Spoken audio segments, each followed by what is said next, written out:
개순상 교수 감사드립니다. 오늘은 18장 영적으로 거듭남 참담 개종부터 나가도록 하죠. 자, 7, 8에 보면 제목이 있습니다. 영적으로 거듭남. 영적으로 거듭남. 어서와 도경이. 도경이 못 기다리고 시작해서. 응?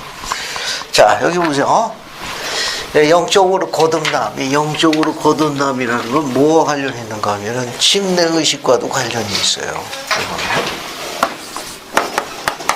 이게 침례의식과도 관련이 있는데, 우리가 침례의식과 관련이 있을 때 지난번에 공부한 거에 하면 침례를 받는 네 가지 목적이 있습니다. 네 가지 목적이 있어요. 같이 한번 해볼까요? 기억나는 대로. 침례 받는 네 가지 목적이 뭐죠? 제일 중요한 거 제삼. 그 다음에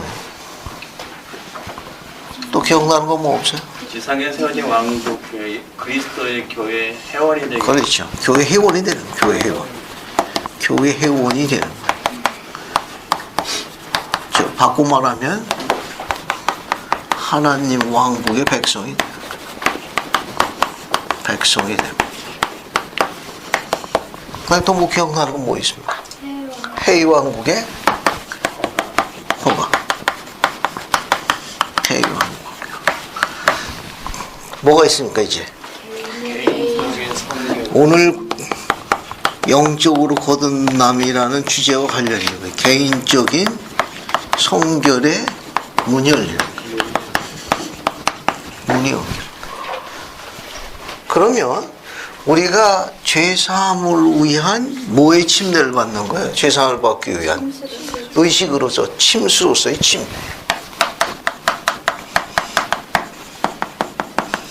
침수로서의 침례. 그러니까 침수로서의 침례니까 침수. 이게 물의 상징이에요. 그래서 물 속에 들어갔다가 무리로 나오는 거 아니에요. 그죠? 그래서 침례가, 침수로서의 침례는 죄사함을 받기 위한 중요한 실제적인 상징과 관련이 있다고 그랬어요. 그죠? 자, 그러면 침례가 침수로서 이루어지는 중요한 상징이 있는데 예수님과 관련해서 뭐 기억나는 거 없습니까? 여기 봐요. 여기는 예수님의 뭐가 돼요? 돌아가심이 되는 거예요. 물 속에 있는 건 뭐가 돼요? 매장이에요. 예수님의 매장이 되는 거고. 그게 물 위로 올라오는 건 뭐가 돼요? 예수님의 부활을 상징하는 거예요. 예수님의 부활을 상징하는 거예요. 또 하나. 또 침수가 되는 건 우리의 뭐와도 관련이 있어요. 첫 번째고요. 두 번째는 출생과 관련이 있어요. 아기가 출생하는 것이 어머니 모태 안에, 양수 안에 있다가 나오는 거 아니에요. 그죠? 그게 침수라고 하는 건 뭐냐? 하나님께 다시 태어나는 거예요. 또 다른 탄생, 또 다른 탄생. 또 다른 출생. 또 다른 탄생. 바로 이거 우리가 뭐냐냐? born again이라고. born again. 다시 태어나는 거야. 다시 태어나는 거야. 우리가 교리적으로 모르는 건 거듭남이라는 거야. 거듭난다는 건 다시 태어난다는 거야. 누구께 다시 태어나냐? 하나님께 다시 태어나는 거야. 다시 태어나는 거야. 세 번째 뭐가 있는가 하면 세 번째, 침수로서 이루어진 세 번째 중요한 이유는 물속에서 뭘 장사 지내는 겁니까? 육적인 우리를 장사 지내는 거예요. 육적인 혹은 유욕적인 인간을 장사 지내는 거예요. 장사 지내는 거예요. 그래서 물 위로 올라올 적에는 뭐로 바뀌는 거예요? 뭘로 전환되는 겁니까? 무엇으로 변화돼요? 성도가 되는 거예요. 성도가 되는 거예요. 영적인 삶으로 바뀌는 거예요. 삶으로의 조화. 변화되는 거예요.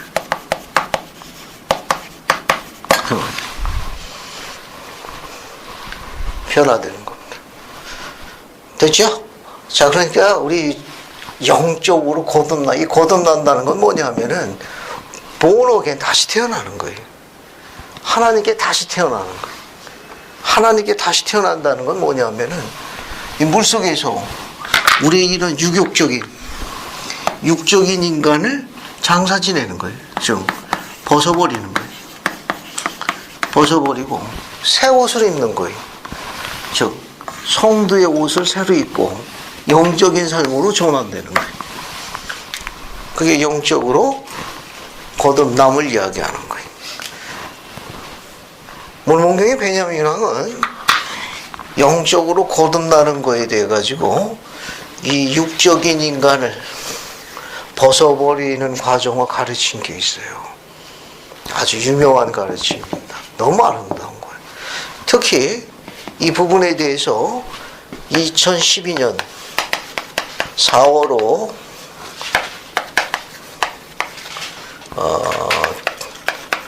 데이비드 A. 베드나 장로님이 이야기한 가르침이 있어요. 필미레전과 속죄에 관해서. 먼저 기회 있으면 2012년 4월호를 참조해가지고 한번 읽어보면 도움이 될 거예요. 자, 이 가르침 한번 찾아봅시다. 모사이아서 3장으로 가요. 3장 19절. 예, 베드나 장로님은 이 주제를 모사이아서 3장 19절에서 발췌했는데 같이 봐요. 모사이아서 3장 19절. 그래서 정상호 형제님 모사이아서 3장 19절 한번 읽어주세요. 이는 성령의 이끄심을 따르며 육에 속한 사람을 벗어버리고 즉 그리스도의 속죄를 통하여 성도가 되며 어린아이와 같이 되고 유순, 온유, 겸손, 인내하며 사랑이 충만하게 되어 주께서 합당하게 여겨 그에게 내리시는 모든 것에 기꺼이 복종하고자 하기를 아이가 참으로 그 아버지에게 복종한가 같이 하지 아니하는 한 육에 속한 사람은 하나님의 적이라. 아담의 타락 때로부터 그러하였고 영원 무궁토록 그러할 것임이니라. 감사합니다. 여러분 그 19절 앞에서 봐요. 앞에서부터 봐요. 이는 성령의 이끄심을 따르며 뭘 벗어버리고? 육에 속한 사람을 벗어버리고 뭘 통해서 뭐가 되며? 주 그리스도의 속죄를 통하여 성도가 되며 그 다음에 또 뭐같이 되라고 그랬어요? 어린아이같이 되고 유순, 온유, 겸손, 인내하며 사랑이 충만하게 되어 그죠? 주께서 합당히 여겨 그에게 내리신 모든 것에 기꺼이 복종하는 어린아이처럼 될지니라. 그죠? 자, 여기 보면은 재미있는 기록이 있습니다. 칠판 한번 봐요. 여기 육적인 인간. 예를 들어서 나쁜 사람을 성도, 좋은 사람, 이걸 우리가 나쁜 거라고 볼게요. 나쁜 것을 좋은 것으로 이렇게 업그레이드 시키는 게 뭐예요? 나쁜 사람을 좋은 사람으로, 나쁜 것을 좋은 것으로 업그레이드 시키는 걸 뭐라 합니까? 복음이라고. 복음이요, 복음. 그러면 칠판 보죠. 나쁜 사람을 좋은 사람으로 업그레이드 시키는 게 복음이면 무엇이 바뀐 거예요? 단어가 바뀌었죠? 나쁜에서 좋은으로. 단어가 바뀐 거예요? 그래서 나쁜에서 좋은으로 제가 이제 뭐가 바뀐 거예요? 성품, 품성, 본성이 바뀐 거예요. 복음은 우리의 본성까지 바꿉니다. 이거 우리가 모르는 거면 심성의 변화라고 해요. 심성의 변화. 아무것도 안 해도 바뀌는 거죠. 침례 안 받으면. 도경이 생각은 어때? 침례 안 받으면 절로 이렇게 업그레이드 되는 거지? 그건 아니에요. 금방 그렇다고 그랬잖아. 네. 베냐민 왕이 가르친 거 뭐라고 그랬습니까? 이걸 벗어버리라고 해요. 노력해야 합니다. 그러니까 나쁜 사람이 좋은 사람으로 업그레이드 됐어요. 무엇이? 본성이, 심성이 바뀐 거예요. 그래서 나쁜 것을 좋은 것을 전환시키는 것이 복음의 목적이에요. 목표도 되고. 여러분 유인물 맨 앞에 봐요. 맨 앞에 보면 여기 유인물 맨 앞에 구주의 복음이 가지는 위대한 목적 찾았습니까? 네. 그 맨 앞에 보면 복음의 목표는 저 목적은 나쁜 사람을 좋게 좋은 사람을 더 좋게 만들며 인간의 품성을 바꾸는 겁니다. 누가 이야기했어요? 데이비드 메이케이, 그죠? 이 중요한 가르침입니다. 복음이라는 건 우리의 심성의 변화를 가져와요. 우리 본성도 바뀌게 됩니다. 그러면 여기 언급한 그대로 미키 회장님이 나쁜 것을 좋은 것으로, 나쁜 사람을 좋은 사람으로, 좋은 사람은 어떻게 만드는 거예요, 그럼? 더 좋은 사람을 만드는 거예요. 이 복음이 갖고 있는 목표는 우리가 갖고 있는 별칭하고도 관련이 있어요. 우리를 모노몬이라고 그러잖아요. 그죠? 요거는 모에서 따온 거고, 뒤에 거는 그것에서 따온 거예요. 우리 모노몬이라는 말의 어원은 좋은 것을, 선한 것을 더 선하고 좋은 것을 만든다는 뜻이 모르몬의 뜻이, 일명 약식 몰몬이라고도 그러죠. 굉장히 아름다운 뜻입니다. 그러니까 원래 선한 거예요. 원래 좋은 거예요. 그걸 어떻게 해요? 업그레이드 한 거예요. 더 좋고 더 선한 것을. 우리 몰몬의 약식이 갖고 있는 건 복음이 가지고 있는 목표와도 일치한다는 사실. 일치한다는 사실. 자, 그러면 이처럼 유격적인 인간을 벗어버리고 좋은 사람, 성도가 되는 과정은 어떻게 되느냐? 베냐민 왕이 가르친 거 봅시다. 거기 뭐라고 가르쳤어요? 3장 19절에 여기 육적인 인간을 벗어버리는 도로 어떻게 가르쳤어요? 거기 먼저 성령의 이끄심을 따르라고 그랬죠, 그죠? 여기 보면 저 한번 적어볼게요. 우리는 어떻게 육적인 자기를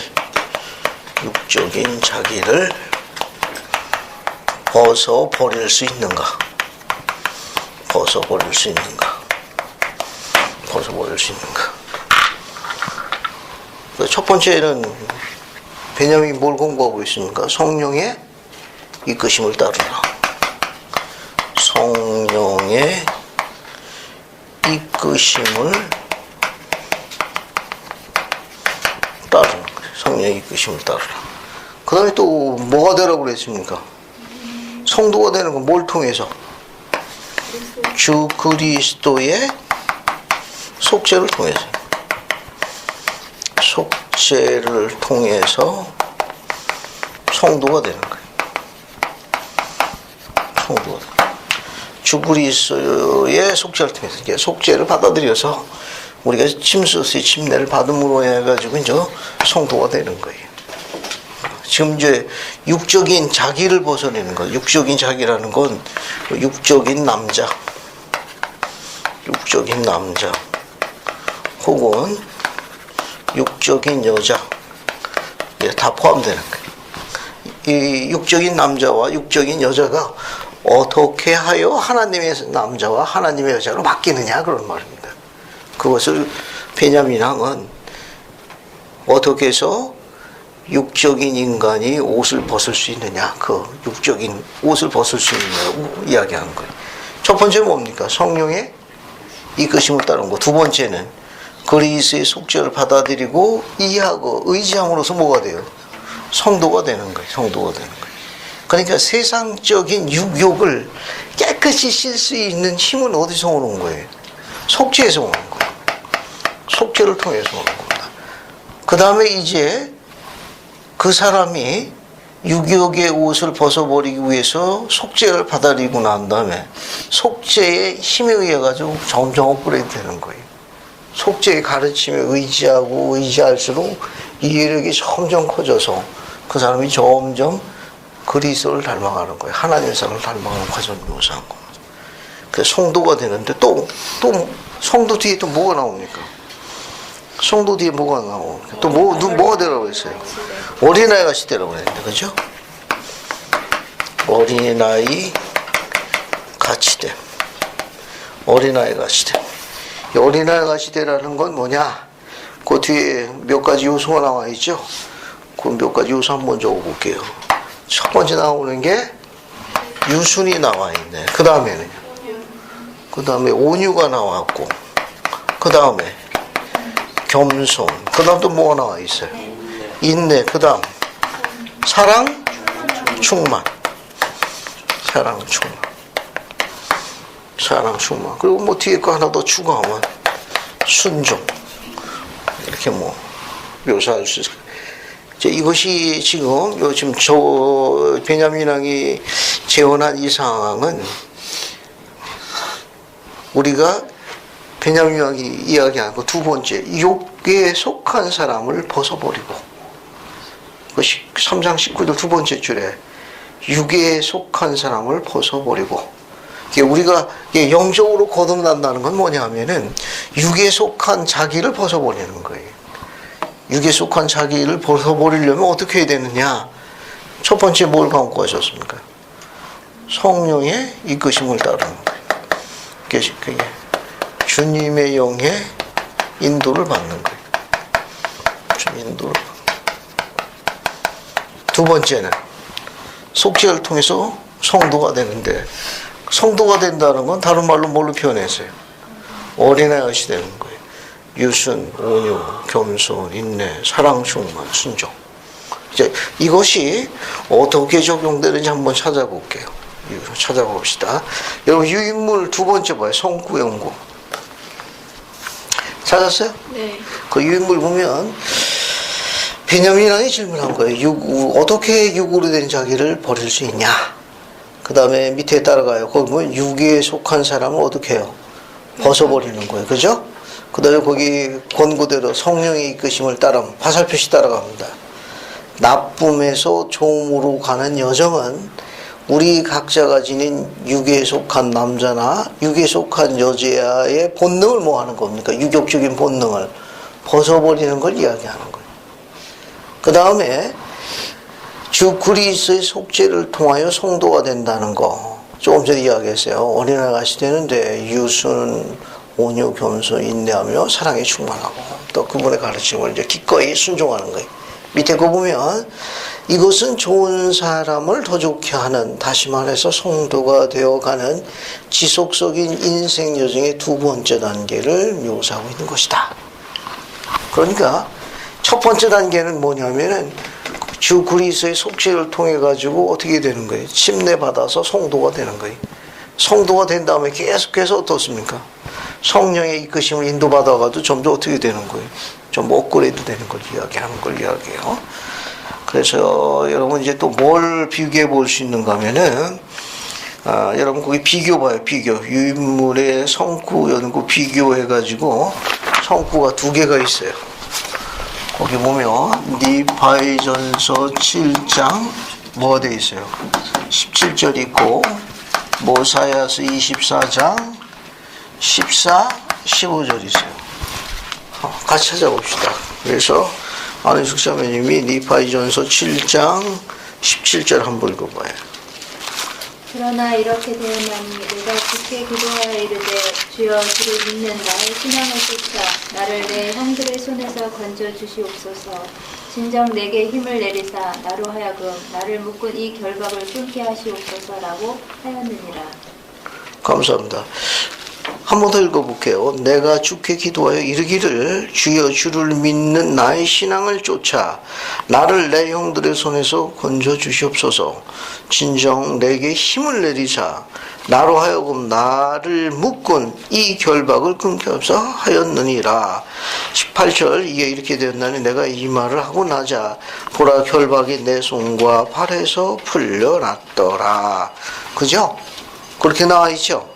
여러분 유인물 보세요. 중요한 차이점이 하나 있습니다. 유인물 거기 니파이전서 7장 17절 보면은 그 유인물에 니파이가 자신이 처한 상황을 바꾸어 달라고 기도하기보다는 오히려 뭘 간구했습니까? 상황을 바꿀 수 있는 힘을 간구했어요.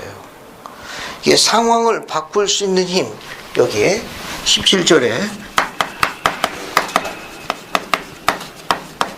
상황 그 자체를 바꿔달라고 기도했습니까? 아니죠. 그게 아니라 상황을 바꾸게 할 수 있는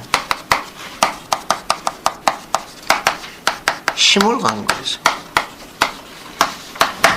그죠? 거기 여러분 유인물에 보게 되면 상황을 바꿔달라는 게 아니라 오히려 상황을 바꿀 수 있는 개인적인 능력을 키울 수 있도록 요구한 거예요.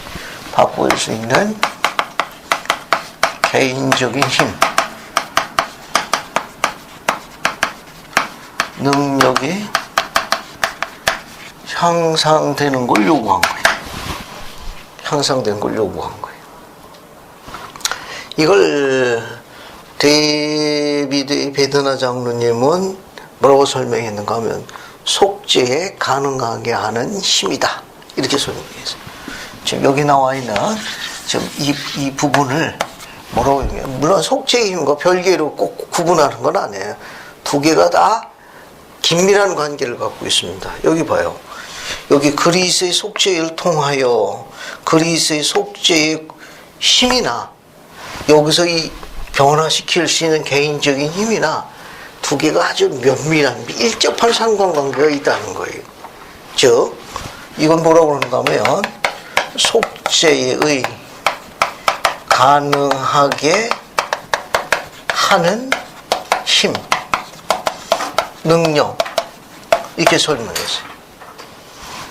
능력, 가능하게 하는 힘, 능력이라고 했어요. 그 enabling power라고 설명하셨어요. 속죄, enabling power라고 설명했어요. yes. 상황을 바꾸게 하는 걸 가능하게 하는 능력을 축복해주는 그런 권세를 enabling power라고 이야기해요. 어디서 오느냐? 속죄에서 오는 거예요. 속죄에서 오는 거예요. 이 말은 뭐냐면 니파이가 육적인 사람이 아니라 뭐라는 걸 설명하는 거예요. 여기서 나와 있는 대로 여기 육적인 자기를 벗어버리고 뭐가 되라고 이야기했습니까? 성도가 되라고 했죠. 그죠? 그건 속죄를 받아들여야만 뭐가 돼요? 속죄를 받으면 성도가 되는 거예요. 그래서 니파이가 그 상황을 바꾸게 해달라는 게 아니라 이처럼 속죄를 통하여 성도가 되어 성령의 이끄심을 따르는 자에 대한 표본을 이야기하는 거예요. 그런 사람은 상황 자체를 바꾸게 해달라고 한 게 아니고 상황을 바꾸게 할 수 있는 가능하게 되는 개인적인 능력이 향상된 걸 요구한 거예요. 그 말은 지금 니파의 손과 발을 누가 묶고 나왔어요? 그렇게 기도한 건 아니잖아요. 천사들이 내려와서 형들을 마구 때려주세요. 상황 자체를 요구한 건 아니잖아요. 땅에 갈라져가지고 땅속에 그냥 묻혀서 고개만 내놓게 해주세요. 그렇게 간구한 건 아니잖아. 그죠? 내 손과 내 발에 있는 뭡니까? 줄을 끊겨달라고 요구하지 않습니까? 어때요? 그것도 가만히 기도하고 있는데 기도 끝나자마자 저절로 끊어졌다고 생각해요? 아마 자신의 힘을 계속해서 구사했을 가능성이 높아요. 그냥 기적적으로 딱 끊어지지는 않았을 거예요. 또 다른 예를 하나 볼게요. 속죄에 가능하게 하는 이 능력이 이 속죄를 받아들이는 자, 속죄를 의지하는 자, 속죄를 이해해서 그분에 대한 신앙을 행사하는 자들에게는 어떤 축복이 주어지느냐? 모사이아서 24장을 갑시다. 그래서 도경이가 모사이아서 24장 14, 15절 한번 읽어요. 24장 14, 15절. 그리고 내가 또한 너희 어깨에 노인증을 가볍게 하리니 곧 너희가 속박되어 있는 동안 참으로 너희가 너희 등에 그것을 느끼지 못할 것이라. 이를 내가 행할 것은 이후로는 너희 나를 위한 증인으로 서게 하려 함이요 나 주 하나님은 진실로 내 백성을 그들의 고난 중에 돌아보는 줄을 너희로 분명히 알게 하려 함이니라 하시니라.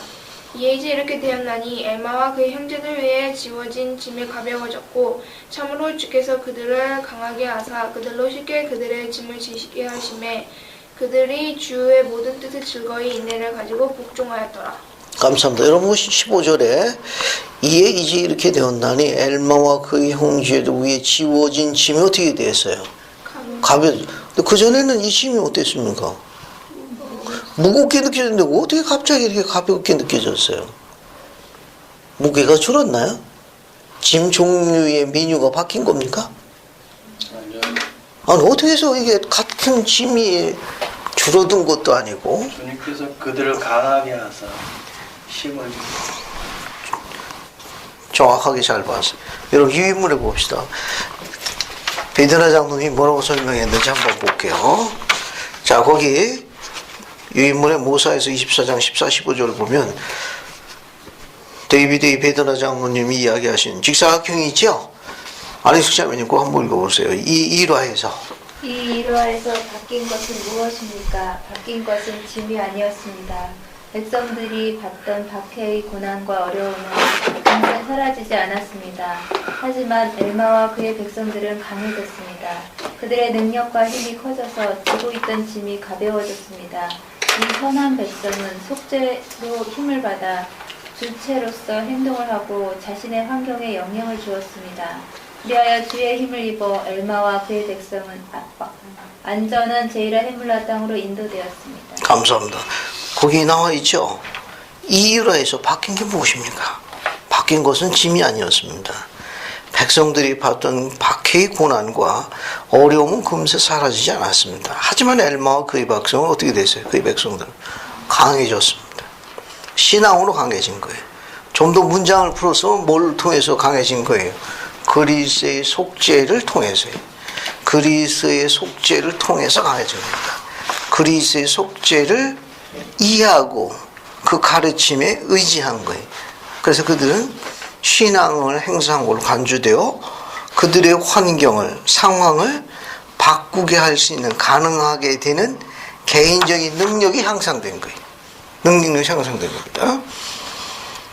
그리하여 그들의 능력과 힘이 커져서 지고 있던 짐이 가벼워졌던 겁니다. 이 선한 백성은 속죄로 힘을 받아 능력을 얻어 주체로 행동하고 자신의 환경에 영향을 주었습니다. 가끔 이 설명을 많이 하는데 가끔 여기 봐요. 가끔 설명하는 게 뭐냐면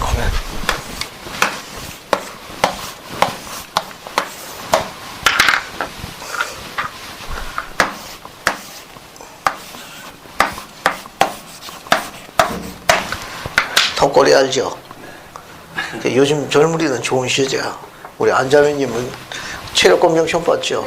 그거 하느라고 얼마나 고생했는데 오래 달리게 해야지, 뭐 던지게 해야지, 또 100미도 달려야지, 뭡니까 또 일어났다면 시덥이라고 그럽니까? 윗몸 일으키도 해야지, 또 남자들은 뭐 해야 돼요? 턱걸이 해야지. 또 그거 쉬운 거. 그리고 뭡니까 이게 뭡니까 유연성 불나고 팔 내리는 것도 하지. 요즘 그거 다시 실시해야 될 것 같아요. 턱걸이 하게 될 경우에 어떻습니까? 이 턱걸이를 그기 위해서 잘하기 위해 가지고 제일 빠른 방법이 뭐가 있어요? 철봉을 요렇게 휘는 거예요, 그죠? 요렇게 휘면 어때요? 쉽잖아요. 이게 가능합니까? 안 되는 거예요. 이건 상황 자체를 바꾸는 거예요. 점수를 안 준다고. 포인트를 안 줘. 그러면 어떻게 해야 합니까? 어떻게 해야 돼요? 여기 철봉에 있는 쇠를 U자로 휘느니 그거 하고 시도하느니 본인이 어때요? 여기 있는 이 본인이 열심히 해가지고 여기다가 힘을 붙이는 게 낫다고. 자기 능력이 향상돼야 돼요. 뭐 굳이 이 설명을 한다면 이렇게 설명할 수 있을 거예요. 만약 턱걸이를 한다. 철봉대를 휘려면 결국은 턱걸이 한 번도 못할 거예요. 생애를 철봉과 함께 마칠 가능성이 높아요. 그러느니 매일 연습해가지고 강한 어깨를 갖는 게 훨씬 더 나은 거예요. 강한 어깨를 갖는 걸 속죄에 가능하게 하는 힘이라고 그래요. 가능하게 하는 힘. 이것을 이해한 사람이 누구냐? 이게 대표적으로 여기 니파이가 대표적인 인물이에요. 아주 대표적인 인물입니다. 그래서 니파이가 설명한 게 여기 봐요. 니파이전서 1장 20절 한번 볼까요? 니파이전서 1장 20절. 네. 니파이전서 1장 20절. 니파이 이걸 이해한 사람 중에 하나인데 밑에서 하나, 둘, 셋, 넷, 다섯, 여섯 번째 줄 봐요. 그러나 뒤에 찾았어요? 네. 그러나 보라. 이종훈 자매 한번 봐요. 보라 하고 또 읽어봐. 나 니파이는 주의 친절하신 자비가 그 신앙으로 말미암아 그가 택하신 자 모두의 위에 있어 그들을 능하게 하여 참으로 구원의 능력에 이르게 하였음을 너희에게 보여주리라. 감사합니다. 마음속으로 한 번 더 읽고 이 성구를 이해할 수 있도록 설명 한번 해보세요. 됐습니까? 한 번 더 읽고. 그래서 안희숙 자매님은 도경이한테 설명해줘요. 알겠습니까? 그리고 정상호 형제님은 종훈이한테 설명을 해줘봐요. 이거요? 그렇지. 그 성구가 뭘 의미하는지 읽고서 설명을 하고 발표는 도경이하고 종윤이가 하는 거야. 알았지? 네. 이 성구가 뭔 성구인지 설명을 듣고 발표를 하면 돼요.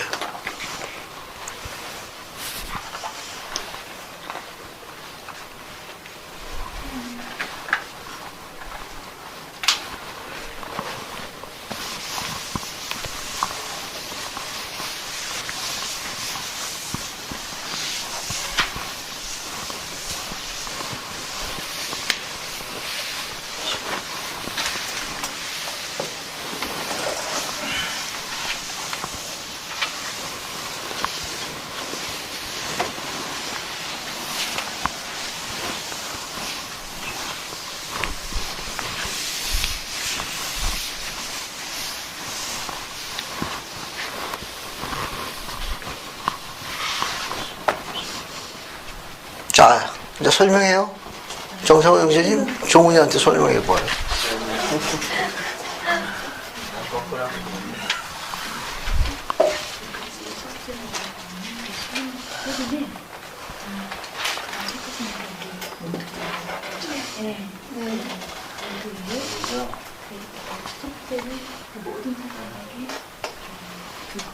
주님께서 칭찬하시는 우리가 신앙을 안해 보이며 우리에게 능력을 주셔서 속박으로 스스로 구원할 수 있는 능력을 주시다.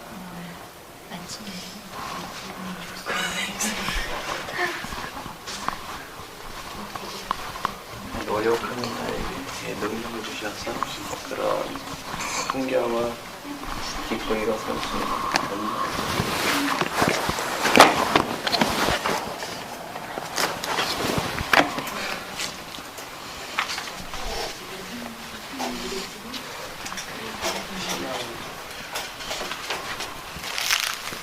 자, 설명을 잘 들었으면 이제 설명을 들은 반원이 설명을 한번 덧붙여보는 거예요.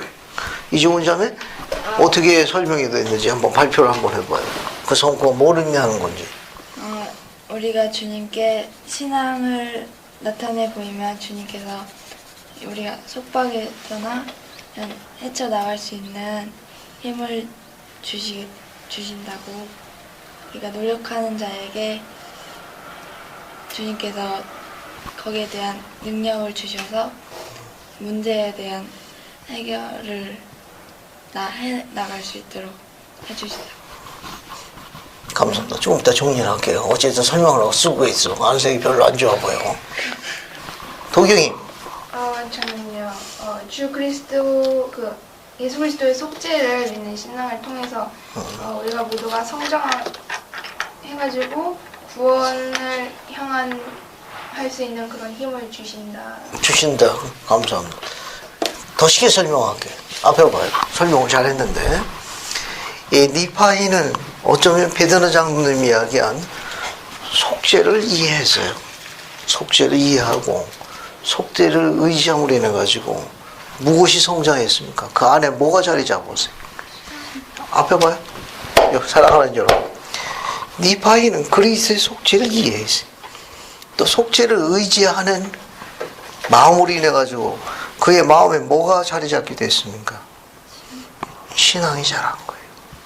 그 신앙이 이제 속죄를 이해함으로 인해 가지고 속죄를 의지하고 그것에 따라 생활하면서 신앙이 굳건하게 자리 잡은 거예요.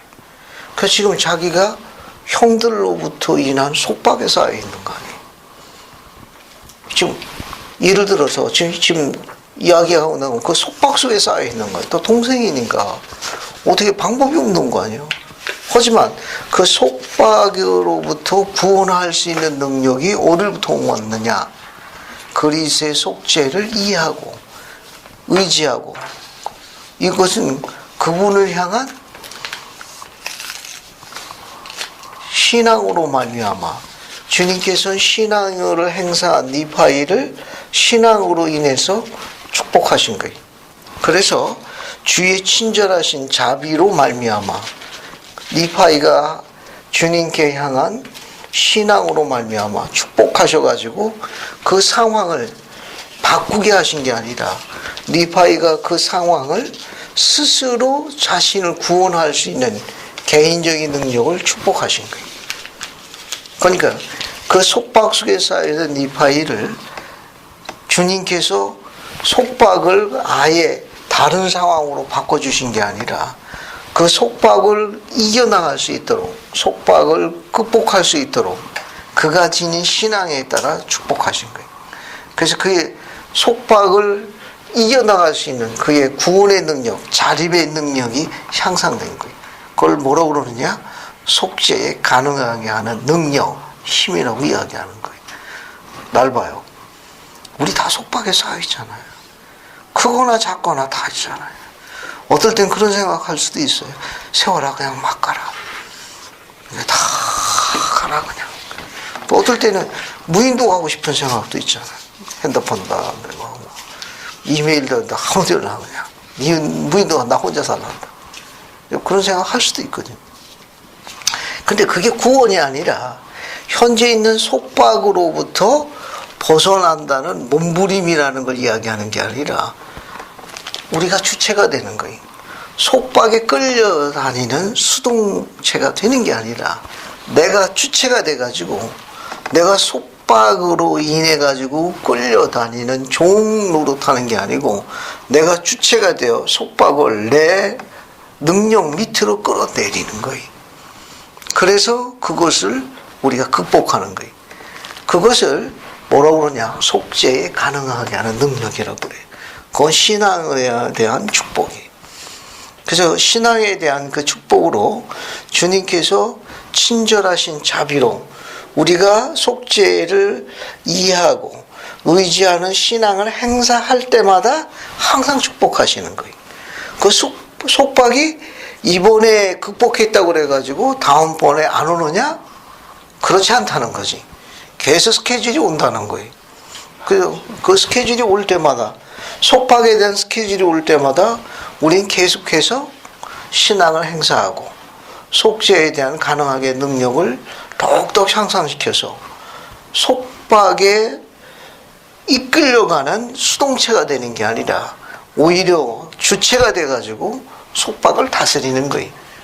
내 스스로 구원할 수 있는 자립의 능력을 키워가지고 속박을 내 발 아래 내가 주체가 되어 그것을 조절하는 거예요. 그 조절하는 그 능력을 우리는 속죄에 가능하게 힘이라고 설명하는 거예요. 그래서 몰몬교회 니파이전서 1장 20절은 베드나 장로님이 이야기한 속죄에 가능하게 하는 힘, 능력, 그 권세에 대해서 증거한 거예요. 굉장히 아름다운 문장이에요. 한번 더 읽어볼게요. 자, 이제 대략 이해가 됐죠? 네. 자, 그걸 염두에도 한 번 더 읽어보면 성구가 눈에 들어올 거예요. 보라, 나 니파이는 주의 친절하신 자비가 그 신앙으로 말미암아 그가 택하신 자 모두에 있어요. 이제 그가 택하신 자가 언제 주님의 친자비 임하느냐? 조건이 뭐예요? 오직 조건은 신앙 하나예요.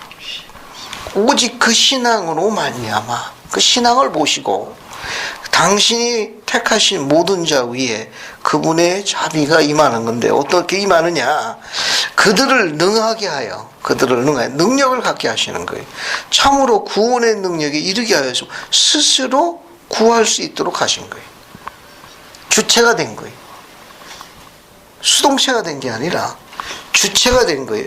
즉 그들을 능하게 하여 참으로 구원의 능력에 이르게 하였음을, 그들이 능력을 갖추게 됨으로 인해 가지고 스스로 구할 수 있게 하셨음을 너에게 보여주다. 조건이 뭐예요? 신앙이에요. 신앙으로 말미암아 속박으로부터 벗어나 스스로 구할 수 있는 구원, 즉 자립의 능력을 허락하시겠다. 그것을 우리가 베드나 장로님은 속죄에 뭐라고 봤습니까? 가능하게 하는 힘, 능력을 묘사한 거예요. 이렇게 살아가는 사람들을 우리가 뭐라고 부르느냐?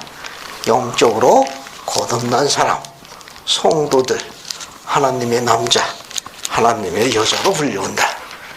됐죠? 속박받고 자꾸 시비 걸고 불평하고 그거 가지고 주님께 불평하고 자기 자신을 원망하고 그런 사람들을 뭐라고 부른다는 거예요?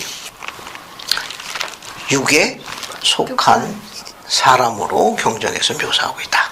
그런 뜻입니다. 자, 그렇게 보시면 되겠어요. 자, 그 다음에 어디를 보시는가 하면은 뒤에 봐요. 뒤에 교재 50쪽 봐요. 교재 50쪽. 교재를 봐요. 교재 50쪽. 복음교리 우리 학생 교재 50쪽을 봐가지고 나의 보세요. 나의 하나 둘 세 번째 인용문 봐요. 하나님 앞에서 의롭다함을 얻기 위해 찾았어요? 네. 그거 한번 읽어봅시다. 정성은 이거 한번 읽어봐요. 하나님 앞에서 의롭다함을 얻기 위해 우리는 서로 사랑하여야 합니다. 우리는 악을 이겨야 합니다. 환난 중에 있는 고아와 과부를 돌보아야 합니다. 그리고 우리 자신이 세상의 더러움에 물들지 않도록 하여야 합니다. 이런 덕성은 참된 종교의 큰 샘으로부터 흘러나와 축복받은 예수의 자녀들에게 모든 훌륭한 자질들을 더해 줌으로써 우리의 신앙을 강화시키고 있습니다. 그렇기 때문에 우리는 기도를 드릴 수 있고 우리 이웃을 내 몸처럼 사랑할 수 있으며 하나님의 왕국에서 받을 보상이 큼을 알므로 환난 중에도 신앙을 지키며 충실할 수 있는 것입니다. 이 얼마나 크나큰 위로입니까? 이 얼마나 큰 기쁨입니까? 의로운 생활을 하여 주님께서 약속하신 보상을 받도록 합시다. 감사합니다. 선지자 조셉슨 가르침이에요.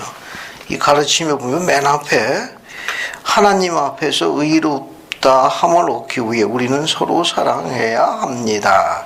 우리는 악을 이겨야 하며 환난 중에 있는 고아와 과부를 돌봐야 합니다. 그리고 우리 자신이 세상의 더러움에 물들지 않도록 해야 합니다. 즉 하나님의 영으로 인도되어지는 사람의 특징을 묘사한 거예요. 하나님의 영으로 인도되는 특징은, 하나님의 영으로 인도되어지는 사람의 특징은 뭐 하는 겁니까? 사랑한다는 거. 그리고 어때요?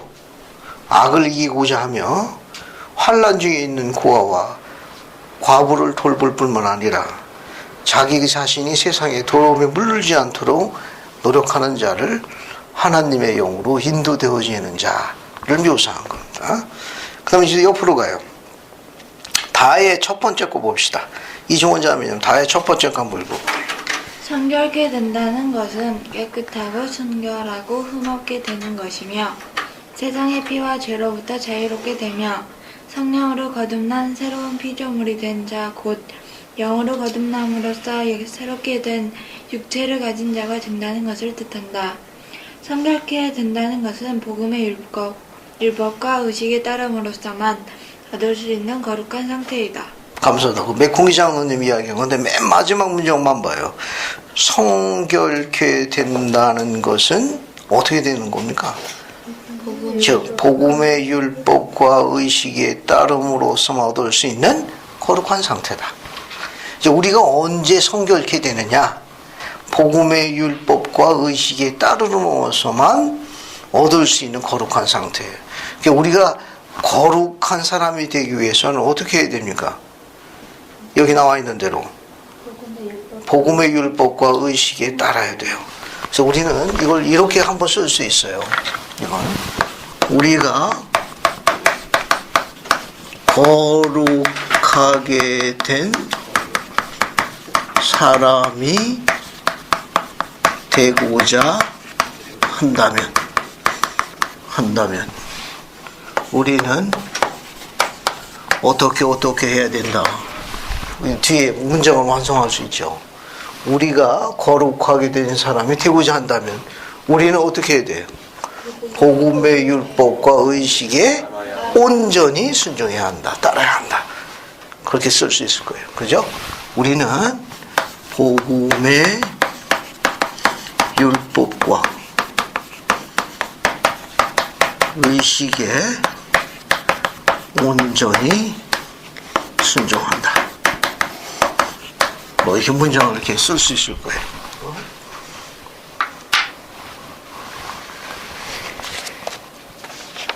그 다음에 두 번째 거 한번 봅시다. 두 번째 거. 도경이가 두 번째 인용문 한번.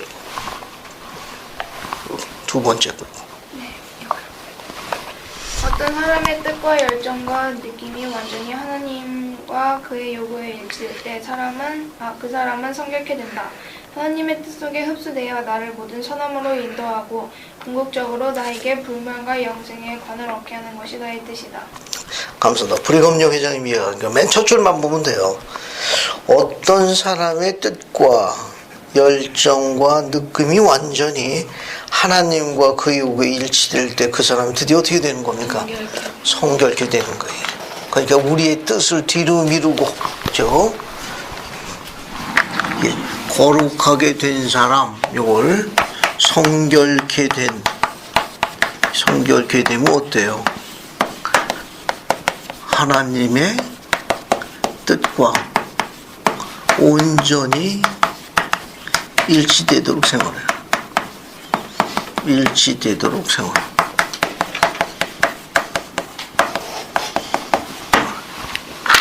하나님 뜻과 온전히 일치되도록 생활해야 된다. 그런 내용입니다. 밑에 있는 마지막 내용도 마찬가지예요. 마지막 문단도 마찬가지예요. 앞에 이거 두 개 나온 거, 이 두 가지 맥콩이 장로님 이야기한 곳을 좀 더 요약했다고 볼 수 있습니다. 그래서 안숙 자매님 이거 마지막 인용문 한번 보세요. 나는 거룩하게 된다. 나는 거룩하게 된다는 말의 정의를 이렇게 내리고 싶습니다. 나는 그것이 모든 죄를 극복하고 범사에서 그리스도의 율법에 순종하는 것이라고 말하고 싶습니다. 하나님께서는 우리에게 순수한 영을 넣어주셨습니다. 이 영이 아무 장애 없이 지배하고 육신을 다스리며 마치 주님이 하늘과 땅을 지배하고 통치하시듯이 자제하고 다스리고 억제할 때 나는 이를 거룩하게 됨으로써 얻는 축복이라고 말하고 싶습니다. 감사합니다. 지금 다시 불협명이잖아요. 거룩하게 된 사람의 특징은 뭐냐? 하나님의 복음의 율법과 의식, 즉 하나님의 계명에 온전히 순종한다. 이렇게도 설명했어요. 하나님의 계명에 순종한다. 이렇게 설명할 수 있습니다. 그 정도 보시면 되겠네요. 그 다음에 이제 우리 여기 봅시다. 그 다음 장은 영생이에요. 영생. 정의만 내려볼게요. 자, 지금부터 영생하고 승령의 정의를 한번 적어봐요. 여러분, 이 물려벽에다가. 영생은 뭐고 승영이 뭐고 한번 적어보세요. 영생과 승영의 정의를 한번 적어봐요.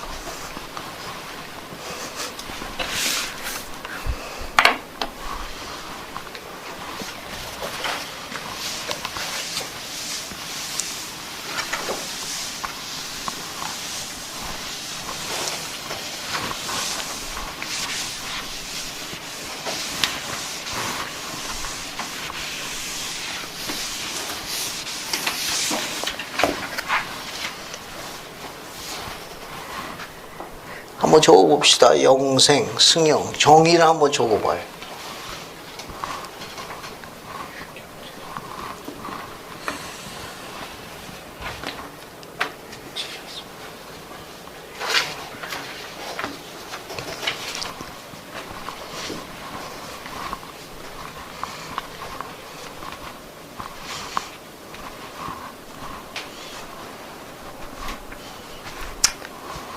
자, 이제 거꾸로 도경이는 안자매님한테, 종훈이는 정성영님한테 영생과 승영을 설명을 해보는 거예요. 알겠어?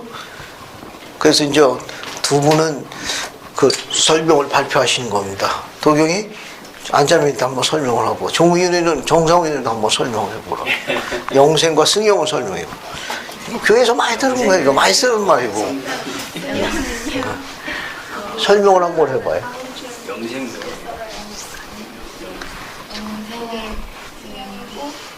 하나님 면전 안에서 우리가 꼭 가족과 가족 포지과 함께 살아가는 거. 그리고 승향은 새 왕국에서 제일 높은 상태에서 하나님과 사는 거.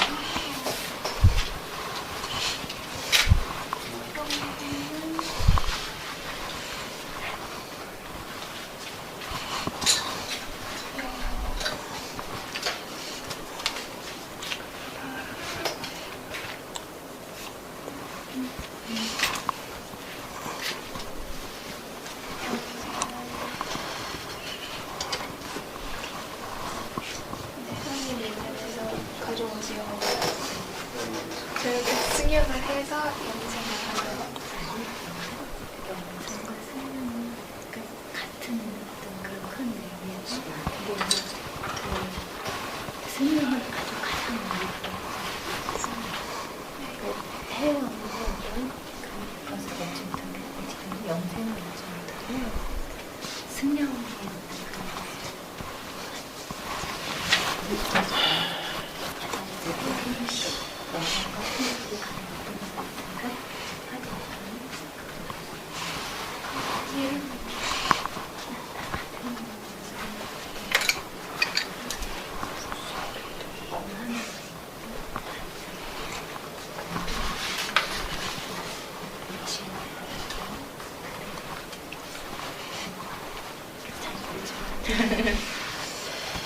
자, 됐습니까? 그러면 설명을 한번 같이 의견을 나눠보도록 해요. 영생하고 승영. 그래서 영생은 정상우 형제님 이야기하시고, 승영은 안자매님이 한번 정의를 도경이가 설명해 준 건지 반복하시면 됩니다.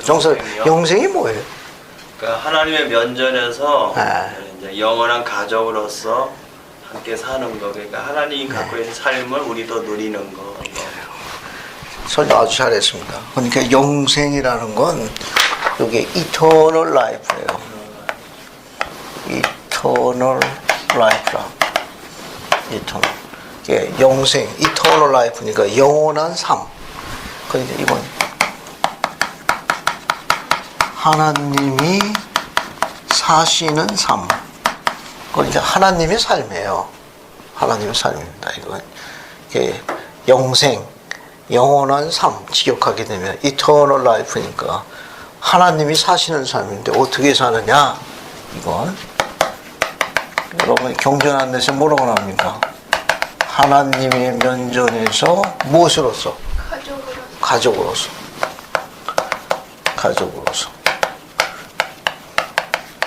가족으로서 어떻게 사는 거예요? 영원히 사는 거예요.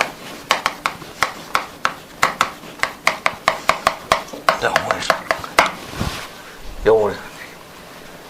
그러니까 영생이라는 거는 하나님과 함께 사는 거예요. 이거는 하나님이 사시는 삶인데 우리가 하나님과 함께 사는 거예요. 함께 사는 거예요. 그래서 경전한다에서 있는 정의로 요약하면 되겠어요. 하나님 면전에서 가족으로서 영원히 사는 거예요. 그게 eternal life, 영생이. 하나님이 사시는 삶을 이야기한 거예요. 하나님이 사시는 삶. 그래서 우리가 하나님 면전에서 가족으로서 영원히 사는 거예요. 하나님과 함께 사는 거예요. 그래서 영생은 경전한내서에 나와 있는 내용으로 설명하는 게 제일 무난해요. 하나님 면전에서 가족으로서 영원히 하나님과 함께 사는 것. 그걸 보통 eternal life, 영생으로 이야기합니다. 그 다음에 이제 승영.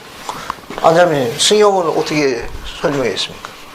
해왕국의 해왕국에서 영광과 행복의 가장 높은 상. 그렇지. 감사합니다. 설명 아주 잘하세요. 설명하기 쉽지 않아요. 위에 콘크리트는 난데 승용은 이게 좀 어려워요. exaltation이라고 해요. 이 승용이라는 건 오르는 거예요. 오르는 거예요. 하나님 같이 되는 거예요. 승용이라는 뜻은 하나님 같이 되는 거예요. 하나님이 누리시는 그분의 삶의 상태를 이야기하는 거예요. 이게 exaltation, 승용에 오르다, 승용에 이르다 그런 말이에요. 그러니까 이것은 이게 오르는 거니까 어디에서? 해왕국에서. 해왕국 혹은 해영광 다 좋습니다. 해영광에서 어디입니까? 가장 높은 상태. 해영광에서 가장 높은 상태에 승용, 오르는 거. 가장 높은 상태에 이르는 거. 오르는 거. 이 높은 상태가 뭐냐? 행복과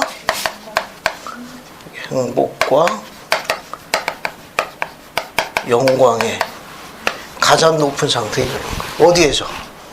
해왕국에서. 해왕국에서.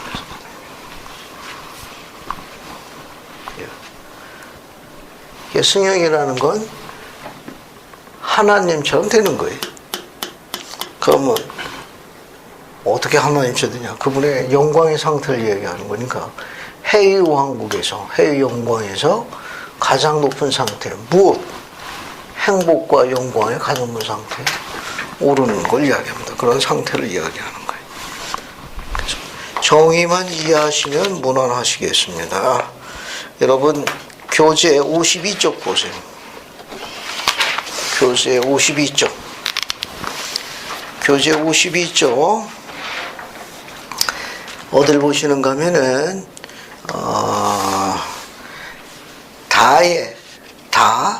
다 보시면 우리의 부름과 택함을 굳게 하는 것은 지상생활하면서 추구해야 가장 중요한 것이다.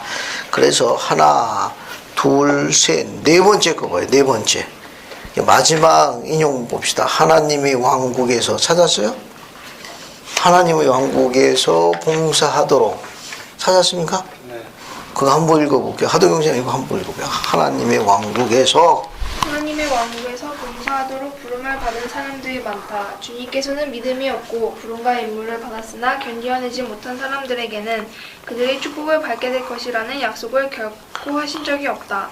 겉으로 이것이 사실이라고 생각하는 사람이 많지만 봉사하고 충실한 사람들만이 선택될 것이다. 왜 그렇게 많은 사람들이 떨어져 나가는가의 이유는 그들의 마음이 이 세상적인 것에 집착하고 사람의 명예를 갈망하기 때문이라고 설명된다. 감사합니다. 여러분 거기 밑에서부터 하나, 둘, 셋, 네 번째 줄 보세요. 충실한 자들만이 어떻게 될 것이다? 선택될 것이다.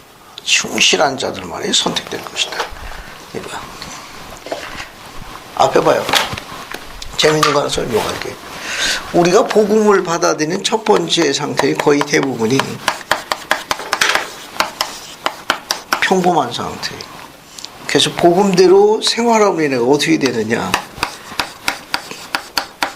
비범한 사람으로 성장하는 거예요. 비범한 사람이 택함 받으려면 어떻게 되느냐? 충실함. 우리가 이게 성장하는 단계를 이야기하는 겁니다. 성장이요. 우리가 복음을 받아들일 적에 맨 처음 상황은 평범한 사람들이, 이 교회의 복음이 위대한 거는 평범한 사람들이 복음대로 생활해가 어떻게 되느냐? 비범한 사람으로 전환돼요. 날 봐요. 우리는 우리끼리 있으니까 잘 모르죠. 우리끼리 있으면 잘 몰라. 어떻게 저런 사람이 교회 들어왔나? 그렇게 생각할 가능성도 있어. 또 우리 자녀들이나 이렇게 젊을 보면, 아이고, 언제 능력을 갖나? 그런 생각할 수도 있어. 하지만 세상 속에 섞어놓게 되면은 비범한 자녀들입니다. 뛰어난 자녀들이. 가치관이 확실하고, 어림에도 불구하고 인생관이 뚜렷한 자녀들이. 그런데 택함을 받으려면 어떻게 해야 돼요? 비범한 것 갖고는 어떻다는 겁니까? 안 된다는 거예요. 비범한 것 갖고는 안 돼. 어떻게 해야 돼? 충실해야 돼. 충실해야 합니다. 충실하려면 어떤 요소가 필요하냐 하면은 끝까지 뭐 해야 돼요? 참고 뭐 해야 합니까?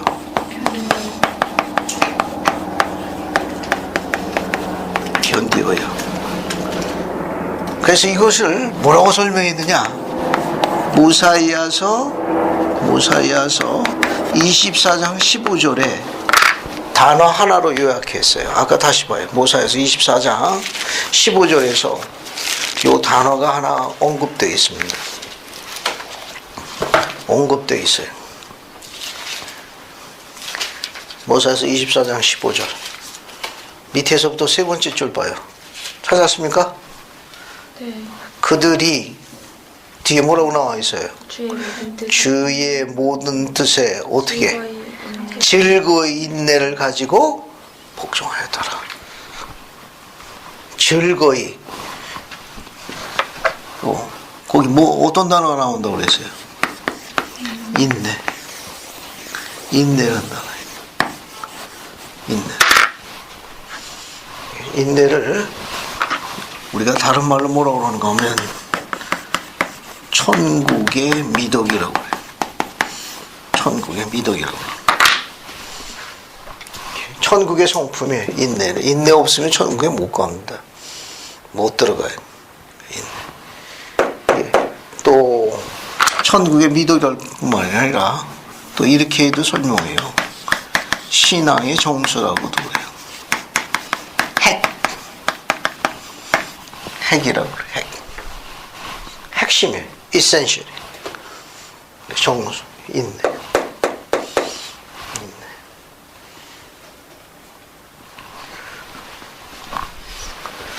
하나 더 봐요. 여기 봐요. 승용은 아까 하나님처럼 되는 과정이라고 그랬죠. 또 하나님이 누리고 있는 영광의 상태라고 그랬죠. 승용이라는 거. 승용이 이르려면 승용의 시작이 뭘로 알려져 있습니까? 천국의 미덕, 신앙의 정수, 핵은 뭘로 알려져 있어요? 인내로 알려져 있습니다. 모사이아서 3장 19절에서 단어를 찾아보죠. 모사이아서 3장 19절에서 모사이아서 3장 19절에서 승용의 시작이라는 중요한 가르침 요소가 있습니다. 하나만 추천하세요. 3장 19절에서 승용의 시작은 단어를 찾으면 돼요. 출제자의 의도에 맞아야 됩니다.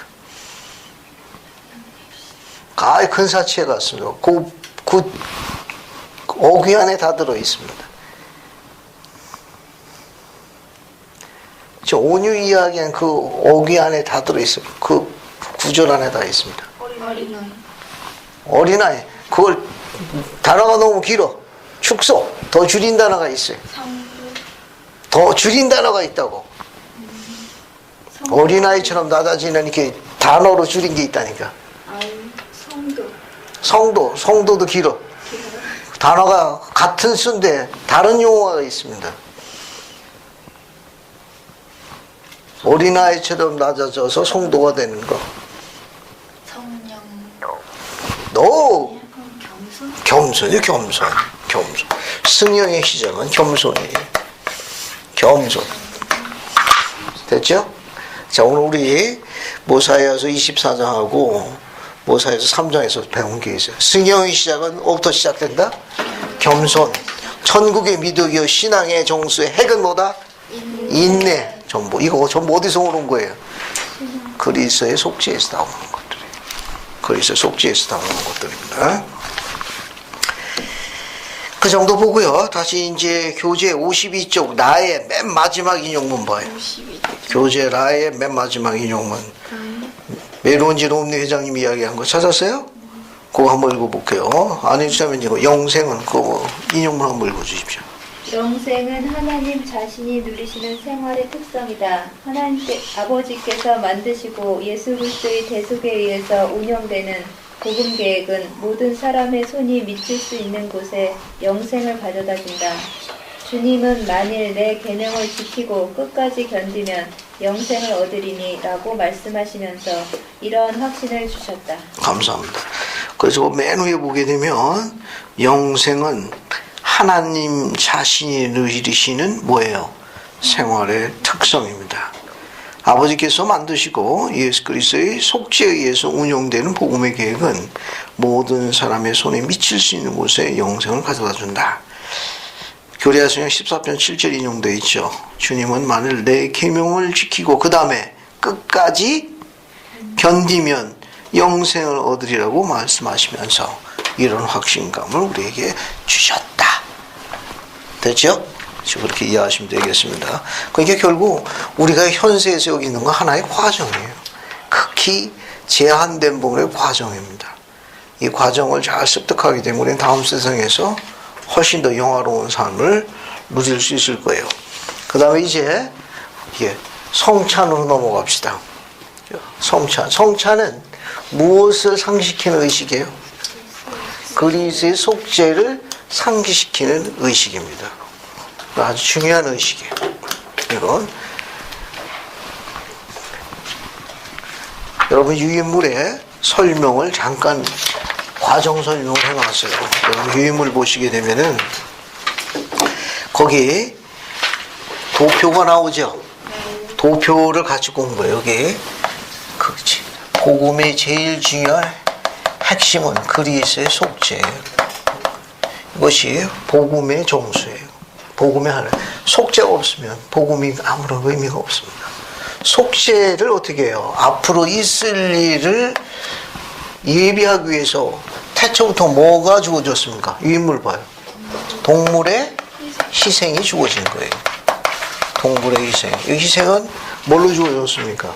양떼의 첫 새끼. 여러분 이거 다 설명한 거예요. 그죠? 이거는 뭘 상징한다고 그랬습니까? 모세서 5장 5절부터 7절에 보면 앞으로 있을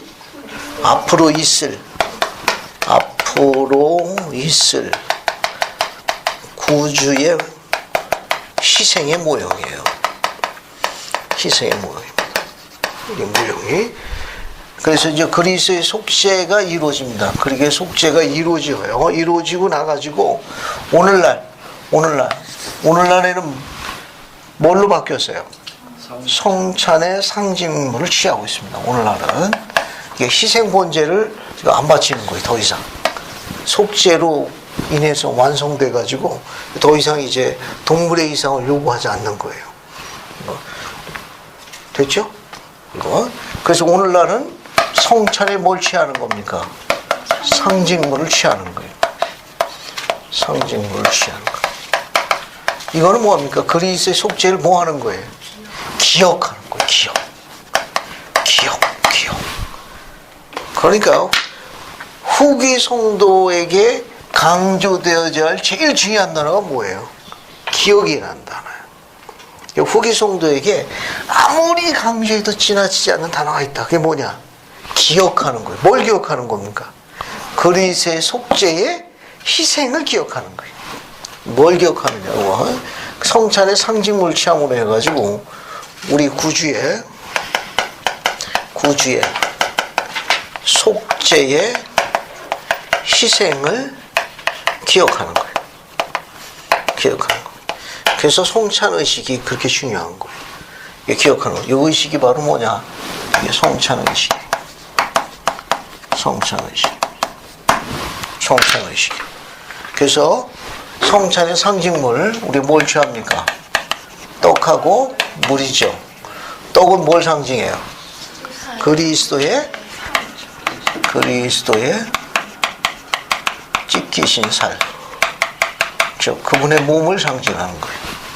그 다음에 물은 뭘 상징해요? 그리스도의 흘리신 피를 기억하는 거예요. 그래서 그리스도의 찢기신 살, 이것을 기억함으로 인해 가지고 우리가 뭐 하는 겁니까? 우리가 뭐 하는 거예요? 그분이 우리를 위해서 속죄하신 걸 기억함으로 인해 가지고 그분이 주신 뭘대로 산다며? 복음대로 산다. 계명을 지킬 것을 뭐 하는 거예요? 결심하는 거예요. 결심하는 겁니다. 그리고 그리스도의 피, 오늘 뭘로 취하고 있어요? 뭘로 취하고 있죠? 물은 뭘 상징하는가 하면 변화를 상징하는 거예요. 변화를 상징하는 거예요. 매일 거듭나겠다고 생각하는 거예요. 변화를 상징하는 거예요.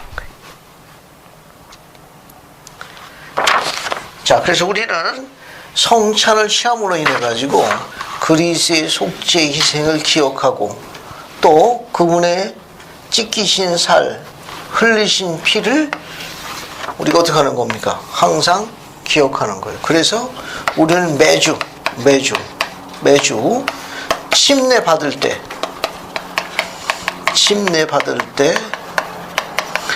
침례 받을 때 맺은 침례 성약이 있어요. 침례 성약을 매주 새롭게 하도록 주어진 주님의 만찬이. 이 만찬이 바로 뭐냐? 성찬. 그래서 이 침례 성약이나 성찬 성약이나 본질적으로 어떤 거예요? 두 개가 다 똑같은 거예요. 그래서 우리가 침례 받을 때 맺은 침례 성약을 매주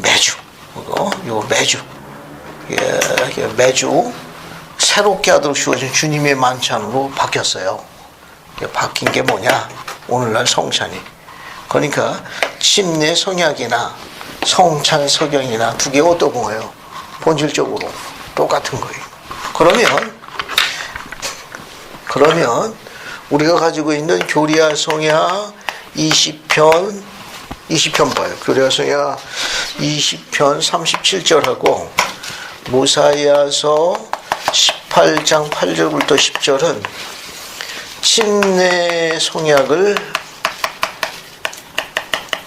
가르친 거예요. 그래서 모사이아서 18장 8절부터 10절까지 한번 볼까요? 이게 제일 잘 나와 있는 겁니다. 제일 잘 나와 있어요. 제일 아름답게. 그래서 송상호 형제님이 모사이아서 18장 8절부터 10절까지 쭉 읽어봐요. 이거보다 더 침례 성향을 아름답게 묘사하는 성구가 찾기가 드뭅니다. 네. 한번 읽어봐요. 그리고 이렇게 되었나니 그가 그들에게 이르되 보라 여기 몰문에 물이 있으니 이는 그 물이 그렇게 일컬어졌음이라. 이제 너희가 하나님의 물이 안으로 들어와 그의 백성이라 일컬음을 받기 원하며 기꺼이 서로의 짐을 져 가볍게 하고자 하며 참으로 또한 슬퍼하는 자들과 함께 기꺼이 슬퍼하고 또한 위로를 필요로 하는 자들을 위로하며 참으로 죽을 때까지 어느 때에나 무슨 일에나 너희가 있게 될 어느 곳에서나 하나님의 증인이 되어 너희가 하나님께 구속을 받고 첫째 부활에 속한 자들과 함께 하림을 받아 영생을 얻고자 한즉 이제 내가 너희에게 이르노니 이것이 너희 마음에 원하는 바일진대 주께서 너희에게 그의 영을 더욱 풍성하게 부어주시도록 너희가 그를 섬기며 그의 계명을 지키기로 그와 성약을 맺었다는 그의 앞에서의 증거로서 주의 이름으로 침례받음에 너희가 꺼릴 것이 무엇이 있느냐. 감사합니다.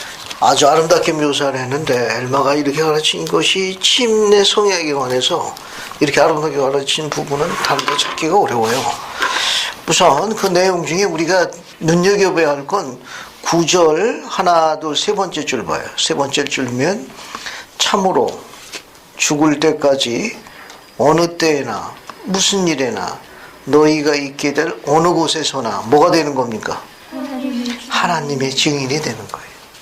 침례 성약 중에 하나는 하나님의 증인이 되는 거예요. 하나님의 증인이. 하나님의 증인이 되는 겁니다.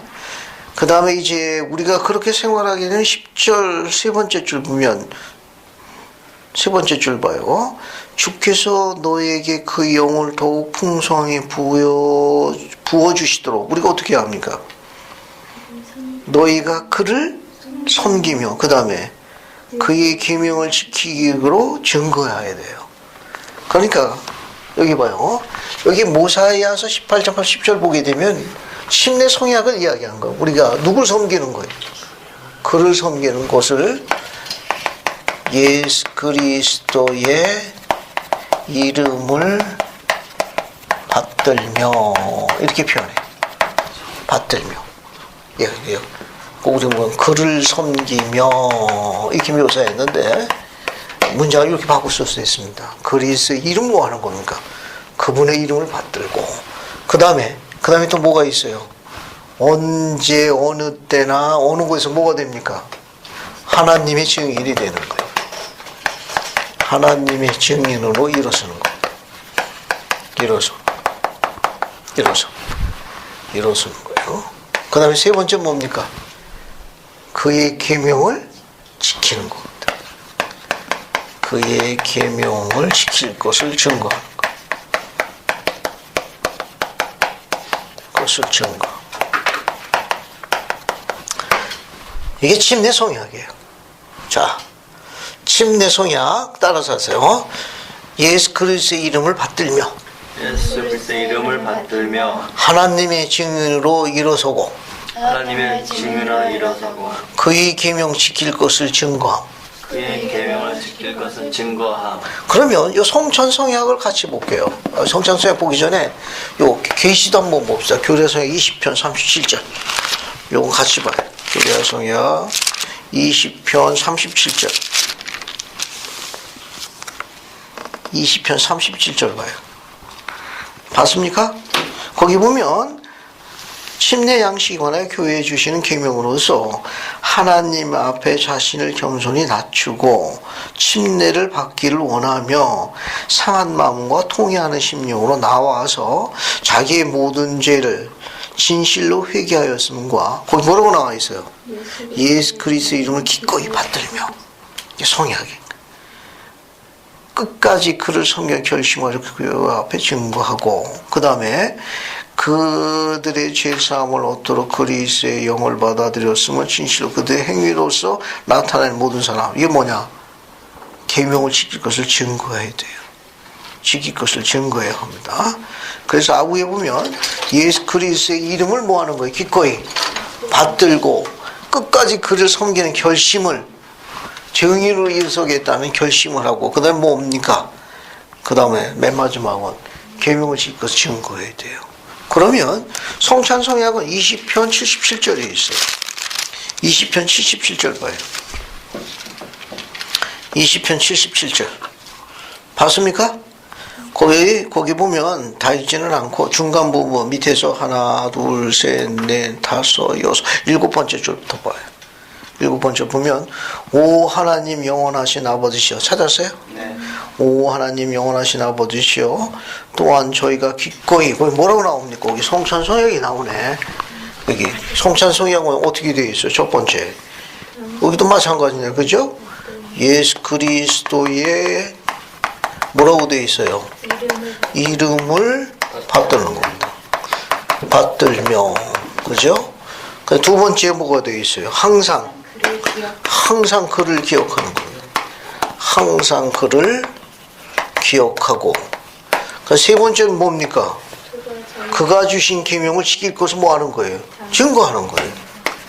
그가 주신 계명을 지킬 것을 증거하는 겁니다. 이건 성찬송약이에요. 성찬송약. 저 위에 거는 침례 송약이고. 칠판 봐요. 이렇게 적어보니까 내용이 어때요? 두 개가 다 똑같은 거예요. 이 내용이 다 똑같은 거예요. 침례 송약이나 여기 성찬송약이나 본질적으로 그 내용이 어떻게 하는 건가? 같은 거예요.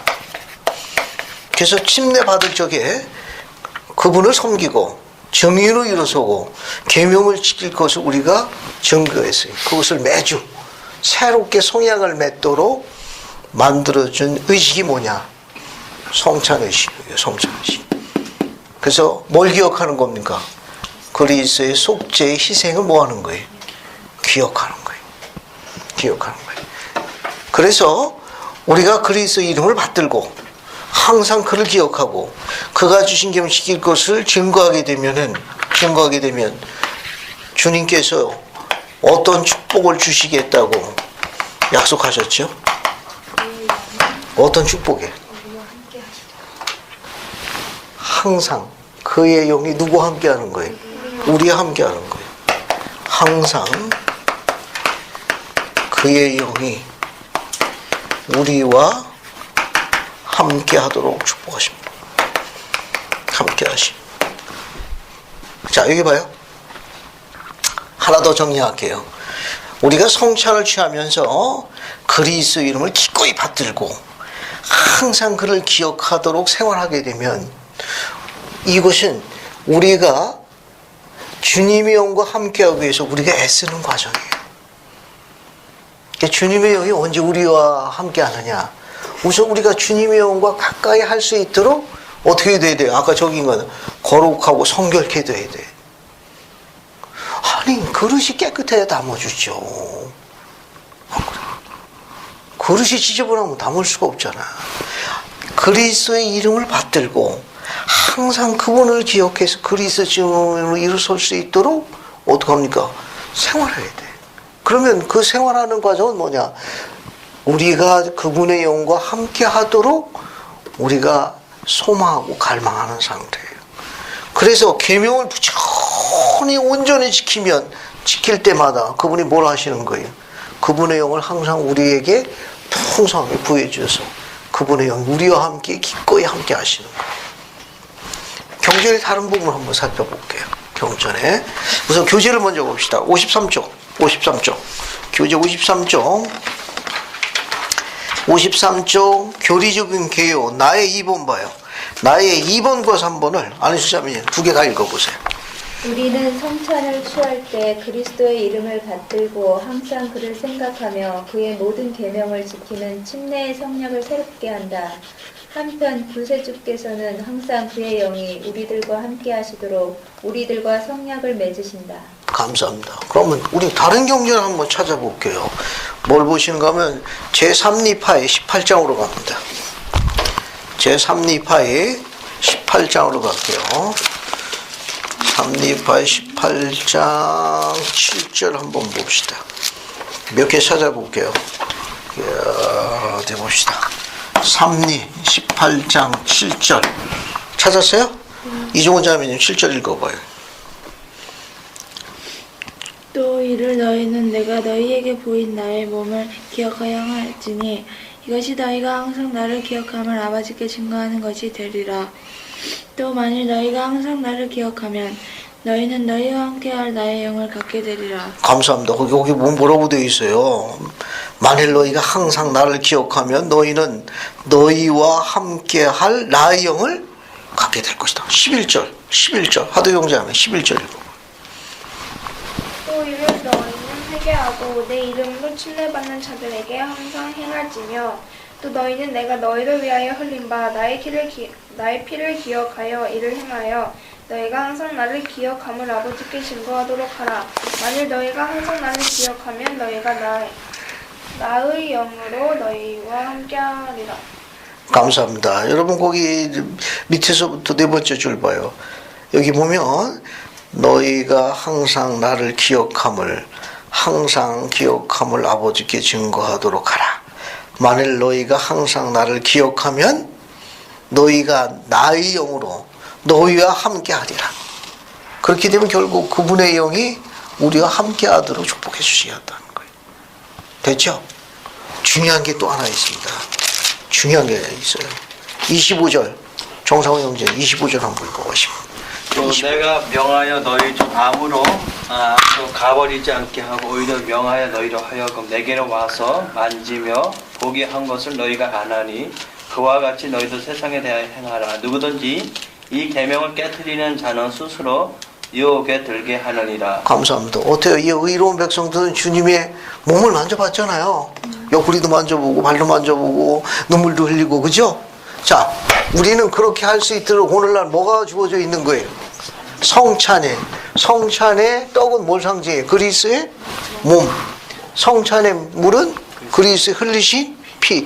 우리가 성찬을 취한다는 건 고대 몰몬교의 백성들이나 여기 나와 있는 사람들이 주님의 몸을 직접 보는 것과 똑같은 뭘 갖는 거예요? 효과를 갖는 거예요.